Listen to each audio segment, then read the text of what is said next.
बिस्मिल्लाहिर्रहमानिर्रहीम। इस वीडियो में हम पढ़ेंगे यूरिया साइकिल। लास्ट वीडियो में हमने अमाइनो एसिड मेटाबॉलिज्म स्टार्ट किया था, जिसमें हमने ट्रांसअमाइनेशन और डीअमाइनेशन डिटेल से पढ़ा था। तो वहाँ पर क्या होता था, एक अमाइनो एसिड की ट्रांसअमाइनेशन होती थी, फिर डीअमाइनेशन होती थी। तो एज अ रिजल्ट हमें एक कीटो एसिड मिल जाता था, carbon skeleton of amino acid हो।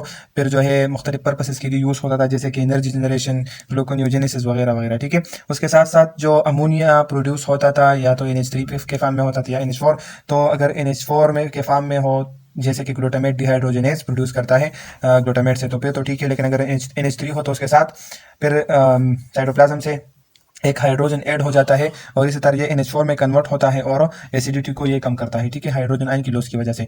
तो यूरिया साइकिल में 5 एंजाइम्स होते हैं। CPS1 यानी कार्बामाइल फॉस्फेट 1, 3 ट्रांसकार्बामाइलेज, अर्गीनोसक्सिनेट सिंथेज, अर्गीनोसक्सिनेज और अर्गिनेज। ठीक है। इसमें क्या होता है यूरिया साइकिल का, मतलब इसमें क्या मेनली होता है, तो इसमें जो अमोनिया होता है, जो कि मोर टॉक्सिक है फॉर्म है। ठीक है। तो ये लेस टॉक्सिक फॉर्म यानी यूरिया में कन्वर्ट होता है, और फिर वही यूरिया बॉडी से एक्सक्रीट कर जाता है। ठीक है। तो ये जो है ना, ये यूरिया साइकिल भी continuation of the amino acid metabolism है। ठीक है। तो चलिए रिएक्शन की तरफ चलते हैं। ये NH3 NH4 है, ये आ गया, ये इंटर होगा माइटोकॉन्ड्रिया में। ये माइटोकॉन्ड्रिया का स्ट्रक्चर मैंने बनाया है रफ्ता। तो इसमें क्या होता है, NH4 जो है वो कंबाइन होता है कार्बन डाइऑक्साइड और 2 ATP के साथ। ठीक है। ये कार्बन डाइऑक्साइड और 2 ATP के साथ कंबाइन होता है in the present of enzyme CPS1 यानी कार्बामाइल फॉस्फेट 1। ठीक है। ये एंजाइम आपने याद रखना है, पहला नंबर एंजाइम यूरिया साइकिल में है। ठीक है। और ये एक कोफैक्टर के प्रेजेंस में होता है। ये है एन एसिटाइल ग्लूटामेट। ठीक है। एन एसिटाइल ग्लूटामेट कोफैक्टर है, इसकी प्रेजेंस में ये एंजाइम वर्क करता है। तो जब ये NH4 CO2 और ATP के प्रेजेंस में सॉरी ATP और CO2 के साथ कंबाइन होता है, तो इससे बनता है कार्बामाइल फॉस्फेट। ठीक है। यहाँ पर एंजाइम भी कौन सा है, कार्बामाइल फॉस्फेट सिंथेज, यानी कार्बामाइल फॉस्फेट की सिंथेसिस करता है। और यहाँ पर 2 ATP यूटिलाइज होती है, ये आपने याद रखना है। और ये जो स्टेप है ये इरिवर्सिबल है, और ये स्टेप माइटोकॉन्ड्रिया में होता है। इसके बाद जो है दूसरा स्टेप क्या होता है, ये दो स्टेप जो है, पहला वाला और दूसरा वाला स्टेप माइटोकॉन्ड्रिया के अंदर होता है। ये मैंने माइटोकॉन्ड्रिया का स्ट्रक्चर जो है वो जूम किया है, यानी माइटोकॉन्ड्रिया के अंदर ये स्टेप होते हैं, जो मैंने ग्रीन लाइन में अंडरलाइन किए हैं। ठीक है। तो आर्निथिन एक बेसिक इमाइनो एसिड है, ये साइटोप्लाज्म में प्रेजेंट होता है। ये इंटर करता है, इंटर हो जाता है माइटोकॉन्ड्रिया में। माइटोकॉन्ड्रिया में आर्निथिन कार्बामाइल फॉस्फेट के साथ कंबाइन होकर सिट्रुलिन बनाता है। ठीक है। और ये कौन से एंजाइम्स की प्रेजेंस में होता है, तो ये है आर्निथिन ट्रांसकार्बामाइलेज। ठीक है। ये हो गया दूसरा नंबर एंजाइम, आर्निथिन ट्रांसकार्बामाइलेज। ओके। तो ये तो हो गए दोनों स्टेप्स जो कि माइटोकॉन्ड्रिया में होते थे, और हमें सिट्रुलिन प्रोड्यूस हो गया। अब ये सिट्रुलिन एक स्पेसिफिक ट्रांसपोर्टर के थ्रू माइटोकॉन्ड्रिया से बाहर आता है। ठीक है, साइटोप्लाज्म में। अब ये सिट्रुलिन जो है, इसके साथ एस्पर्टेट कंडेंस होगा। और ये एस्पर्टेट कहाँ से आएगा, ये आता है TCA साइकिल से। TCA साइकिल आप लोगों को पता है कि वहाँ पर ऑक्जेलो एसीटेट होता था। ठीक है। ऑक्जेलो एसीटेट, जब ऑक्जेलो एसीटेट की ट्रांसअमाइनेशन हो जाती है तो इससे एस्पर्टेट बनता है। ठीक है। ट्रांसअमाइनेशन इसमें होती है तो एस्पर्टेट बनता है। फिर एस्पर्टेट क्या हो जाता है, सिट्रुलिन के साथ कंबाइन होता है in the presence of the enzyme argininosuccinate. ठीक है। अर्गिनोसक्सिनेट सिंथेज। ओके, ये इसका नाम है अर्गिनोसक्सिनेट सिंथेज, यानी ये अर्गिनोसक्सिनेट की सिंथेसिस करता है। ठीक है। ये हो गया तीसरा नंबर एंजाइम। तो क्या बन गया रिजल्ट में, हमारे पास अर्गिनोसक्सिनेट, और यहाँ पर भी एक ATP यूटिलाइज होती है। ठीक है। एक ATP यूटिलाइज हो गई। तो अब तक हमारे पास 3 ATP यूज हो गई, 2 पहले नंबर स्टेप में और ये हो गई तीसरी ATP। ठीक है। तो हमें तीसरे स्टेप में क्या प्रोड्यूस हो गया, अर्गिनोसक्सिनेट। अब इसके बाद ये अर्गिनोसक्सिनेट की स्प्लिटिंग होगी इनटू 2 मॉलिक्यूल्स, एक तो है फ्यूमरेट और दूसरा है अर्गिनिन। और ये स्टेप कौन से एंजाइम से लिबरेट होता है, तो वो है अर्गिनोसक्सिनेज, यानी इसकी हाइड्रोलाइसिस होती है। ठीक है, मतलब इसकी स्प्लिटिंग होती है। अब ये जो फ्यूमरेज प्रोड्यूस हो गया, ये फ्यूमरेज जाता है TCA साइकिल में, सॉरी फ्यूमरेट है, ये फ्यूमरेट TCA साइकिल में जाता है और या वहाँ पर यूटिलाइज होता है। ठीक है, for the purpose, for the energy purposes. ठीक है। इसके बाद जो है ये अर्गिनोसक्सिनेट से अर्गिनिन बन गया, और फिर जो है डायरेक्टली अर्गिनिन से थ्रू अर्गिनेज, सॉरी ये एंजाइम मैंने लिखा है लेकिन ये अर्गिनेज है। ठीक है। थ्रू अर्गिनेज जो है, अर्गिनिन जो है, ये वापस जो है यूरिया और इसके साथ साथ आर्निथीन में स्प्लिट होता है। ठीक है। यूरिया और आर्निथीन में। तो ये जो यूरिया है, ये हमें प्रोडक्ट प्रोड्यूस हो गया यूरिया साइकिल में। ये यूरिया साइकिल का मतलब मकसद था कि वो यूरिया को प्रोड्यूस कर सके फ्रॉम अमोनिया। ठीक है। अमोनिया कन्वर्ट हो गया यूरिया में, और ये जो आर्निथीन है ये रीजनरेट हो गया, और ये फिर से ये साइकिल दोबारा होगा। तो इसको इसलिए कि ये साइकिल है, तो ये दोबारा इस तरह होता है। और ये यूरिया जो है यूरिन में ये एक्सक्रीट हो जाता है। ठीक है। ये हो गए क्या हो गया, यूरिया साइकिल, इसकी रेगुलेशन कुछ यूँ होती है कि ये हमारे पास जो पहला नंबर स्टेप है ये रेगुलेटरी स्टेप है, यानी CPS1 एंजाइम जो है कार्बामाइल फॉस्फेट सिंथेज 1।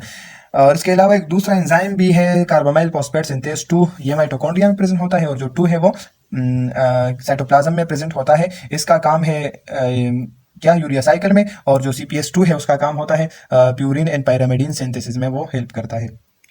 अब रिएक्शन की तरफ आते हैं। बुक में भी रिएक्शन दिया गया है कि हमने इसमें क्या क्या यूटिलाइज किया, ठीक है। तो इसमें यूटिलाइज हो गया क्या, एक तो हो गए NH4 आ गया, ठीक है। NH4 के साथ ये आप देख सकते हैं एक CO2, इसके अलावा 3 ATPs, ठीक है। और ATPs के अलावा एस्पर्टेट जो कि आया था TCA साइकिल से, ये हमने क्या किए, यूटिलाइज किए थे, और हमें क्या मिला, यूरिया, इसके अलावा प्यूमरेट और 2 ADP plus 2 phosphate, 2 ADP plus 2 phosphate inorganic phosphate, ठीक है। और इसके अलावा एक AMP। और एक और इम्पॉर्टेंट पॉइंट यहाँ पर, ये मुझसे थोड़ा मिस्टेक हो गया है, ये जो ATP यूटिलाइज होती है यहाँ पर, ये कन्वर्ट होता है AMP में, ठीक है। तो ये यहाँ पर भी हम 2 ATP काउंट करेंगे तो टोटल हमारे पास 4 ATP यूटिलाइज होगी, ठीक है। 2 ATP यहाँ पर और 2 ATP यहाँ पर, तो टोटल हमारे पास हमने ATP 3 यूटिलाइज हो गए हैं, लेकिन हम 4 काउंट करेंगे। वजह यह है कि यहाँ पर 2 ATP डायरेक्टली यूटिलाइज हो गए, ठीक है, और यहाँ पर जो ATP यूटिलाइज हुई थी वो AMP में कन्वर्ट हुई थी, यानी ये ATP कन्वर्ट हो गई AMP में, मतलब कि यहाँ से पायरोफॉस्फेट रिमूव हुआ है, तो फिर हम उसको भी 2 ATP काउंट करते हैं। तो टोटल हमारे पास 4 ATPs यूटिलाइज हो गए, ठीक है, यूरिया साइकिल में।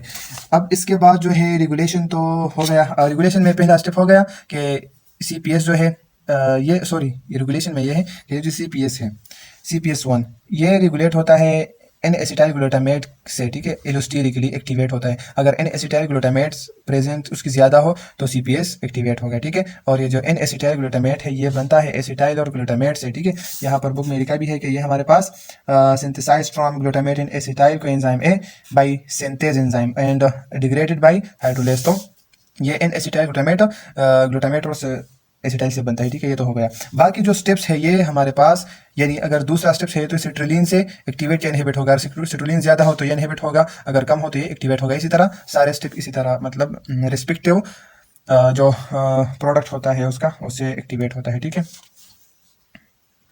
अब जो ये यूरिया प्रोड्यूस हो गई थी, ठीक है, तो इसकी डिस्पोजल किस तरह होगी, या तो ये किडनीज के थ्रू ये रिमूव हो जाएगा इन यूरिन, ठीक है, और या ये स्मॉल अमाउंट ऑफ यूरिया ये जाएगा इंटेस्टाइन में, और इंटेस्टाइन में वहाँ पर एक बैक्टीरिया होती है, एंटीरिक बैक्टीरिया, ठीक है।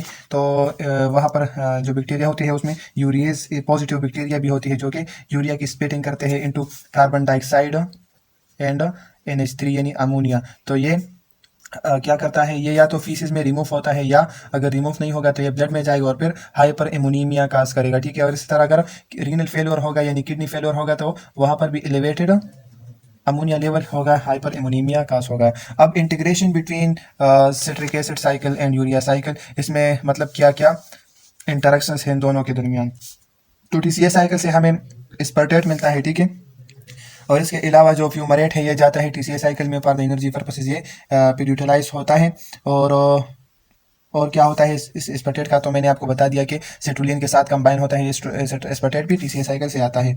अब जो है ये फ्यूमरेट जाता है TCA साइकिल में, ठीक है। तो TCA साइकिल में टोटल कितनी ATP प्रोड्यूस होते हैं, 10, ठीक है। तो 10 अगर कोई फ्यूमरेट जाता है यूरिया साइकिल से, ठीक है, और वहाँ पर 10 ATP प्रोड्यूस होते हैं, तो फिर उन 10 से हम माइनस करेंगे ये 4 ATP जो कि हमारे पास प्रोड्यूस हो यूटिलाइज हो गए यूरिया साइकिल में, तो उस केस में हमें 6 ATP प्रोड्यूस होंगे, नेट ATP जो हम काउंट करते हैं, ठीक है। तो ये तो हो गए कुछ कनेक्शंस TCA साइकिल के दरमियान और यूरिया साइकिल के दरमियान। अब अगर हमारे पास क्या होगा, अगर ये जो यूरिया साइकिल है इन एंजाइम्स में डिफेक्ट आएगा, ठीक है, यानी यूरिया साइकिल नहीं होगा, तो फिर क्या होगा, यूरिया की अकोमोलेशन होगी, या इसके अलावा अमोनिया की अकोमोलेशन होगी, तो हाइपर अमोनीमिया कास होगा, जो कि टॉक्सिसिटी कास करता है, हाइपो और निथीमिया, हाइपर और निथीमिया, हाइपर एमोनीमिया, और इसके अलावा होमोसिट्रोलिनिया सिंड्रोम, ये तीनों डिजीज इन सिंड्रोम में होते हैं। और इसमें बस जो है as a result ammonia level high होगा ब्लड में, और जिसकी वजह से टॉक्सिसिटी इंक्रीज हो जाएगी। अब जो है ब्लड यूरिया जो है वो कैसे इंपॉर्टेंट है, तो ब्लड यूरिया का लेवल जो है वो ब्लड में 10 to 40 मिलीग्राम पर डिसीलीटर होता है। अगर ये हमारे पास इसे इंक्रीज करता है तो मुख्तलिफ कम्प्लिकेशन से काज कर सकता है। ठीक है, तो ये बुक में कुछ टर्मिनोलॉजीज दी गई है, इसको भी पढ़ते हैं। लेकिन इससे पहले यहाँ है कि ब्लड यूरिया एस्टिमेशन, अच्छा ये हम ब्लड यूरिया को किस लिए एस्टिमेट करते हैं, किस लिए फाइंड करते हैं, ताकि हम रीनल फंक्शंस को इवालुएट कर सके कि किडनी सही तरह काम कर रही है या नहीं। ठीक है, अब अगर एलिवेशन होगी तो ये 3 किस्म की होगी। ठीक है, या तो ये प्री रीनल होगी, यानी प्री रीनल का मतलब है कि यूरिया साइकिल से पहले किडनीज में जाने से पहले पहले ही क्या होता है, मतलब इंक्रीज। प्री रीनल का मतलब ये है कि प्रोटीन की ब्रेकडाउन इंक्रीज हो जाती है। ठीक है, यानी यूरिया साइकिल से पहले का मसला है, यानी प्रोटीन अगर ब्रेकडाउन इसकी ज़्यादा होगी तो हमारे पास एमोनिया ज़्यादा होगा, अमोनिया ज़्यादा होगा तो हाइपर एमोनीमिया काज होगा। ये यूरिया साइकिल की वजह से नहीं बल्कि इंक्रीज ब्रेकडाउन ऑफ प्रोटीन की वजह से होता है प्री रीनल। अब रीनल जो है वो क्यों होता है, अगर एक्यूट ग्लोमेरुलोनेफ्राइटिस या क्रोनिक नेफ्राइटिस यानी जितनी भी किडनीज की डिजीजेस होती है, ठीक है, इन्फ्लेमेशन इन्फेक्शन वगैरह होता है, तो उस स्टेट में क्या होगा, रिमूवल ऑफ यूरिया नहीं होगा। तो अगर यूरिया की रिमूवल नहीं होगी तो अमोनिया इंक्रीज हो जाएगा ब्लड में, तो हाइपर एमोनीमिया काज होगा। ठीक है, इसके अलावा पोस्ट रीनल वो होता है जिसमें किडनी भी सही तरह फंक्शन करती है, प्रोटीन भी नॉर्मली मतलब उसकी ब्रेकडाउन होती है, लेकिन कोई ऑब्स्ट्रक्शन होती है आफ्टर किडनीज। ठीक है, तो जिसकी वजह से अमोनिया की लेवल हाई हो जाता है। तो ये था यूरिया साइकिल। यूरिया साइकिल में ये सब कुछ था। अब अगर हमारे पास ये जो यूरीमिया का टर्म है, ठीक है, ये हम क्यों इंडिकेट करते हैं, ताकि ये है, इसका मतलब होता है कि increase blood urea levels due to renal failure. अगर किडनी फेल्यूर की वजह से हमारे पास ब्लड में अमोनिया लेवल हाई हो गया तो उसको हम कहते हैं यूरीमिया। एजुथीमिया क्या होता है, एलिवेशन इन ब्लड यूरिया और नाइट्रोजन मेटाबोलाइट्स। अगर नाइट्रोजन या यूरिया की हमारे पास ब्लड में मिकदार ज़्यादा हो तो हम उसको एजुथीमिया भी कहते हैं। तो ये हो गया यूरिया साइकिल। जो कोर्स में हमारे टॉपिक्स थे, टॉपिक ऑफ इंटरेस्ट, तो वो था अमाइनो एसिड्स मेटाबॉलिज्म, जिसमें ट्रांसअमाइनेशन, डीअमाइनेशन और यूरिया साइकिल था। तो ये हो गया, इस वीडियो में ये कंप्लीट हो गया। Thank you so much for watching.